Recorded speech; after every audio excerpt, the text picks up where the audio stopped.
The member for Moncrieff. Thank you, Mr Speaker. My question is to the Prime Minister.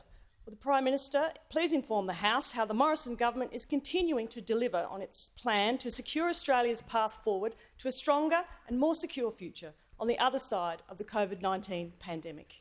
The Prime Minister has the call. Thank you, Mr Speaker, and I thank the member for Moncrieff for her question. I thank her for the strong advocacy that she's been putting forward for her community, particularly the small businesses in the Gold Coast and the international education providers as well, not just in the tourism sector but in the education sector, which is a very important to that community there in the Gold Coast. Mr Speaker, the pathway forward is set out in our national plan, agreed by all governments in this country, brought together by the federal government. It sets out clear targets to direct our way as we move into the weeks and months ahead.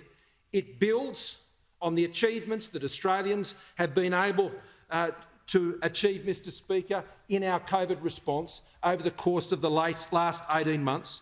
Achievements, Mr Speaker, that have seen Australia avoid the deaths of more than 30,000 Australians when so many other countries, Mr Speaker, have achieved fatality rates that are just completely, Mr Speaker, disheartening and tragic and devastating. But here in this country, more than 30,000 lives saved, 1 million jobs, Mr Speaker, having come back after last year's COVID-19 recession, Mr Speaker, and even though we go through the challenges we go through now, we know that our economy, Mr Speaker, is resilient and will bounce back, Mr Speaker. The national plan, strongly endorsed Professor Tony Blakely from the University of Melbourne.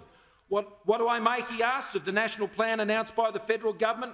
I actually think it's pretty good, he says. He says the plan provides targets we can aspire to with collective carrots when we get there, and clearly explains the role of non-vaccine measures during these transitions. Mr Speaker, Professor Ivo Muller from the Walter and Eliza Hall Institute in Melbourne talks about the plan providing an excellent framework for safely guiding Australia from its current state of aggressive suppression of community transmission to a COVID-safe future, where we will be able to live with few restrictions and be reconnected to the rest of the world, Mr Speaker.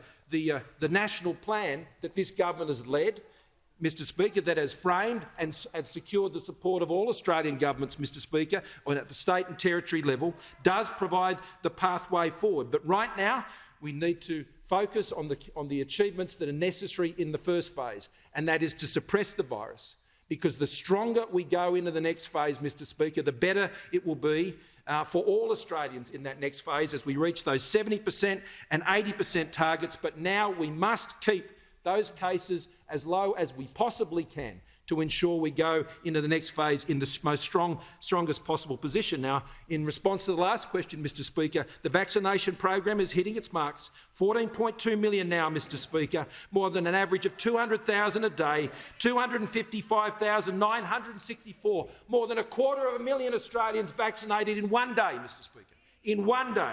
That is what we need for that plan to be implemented, and it is being implemented.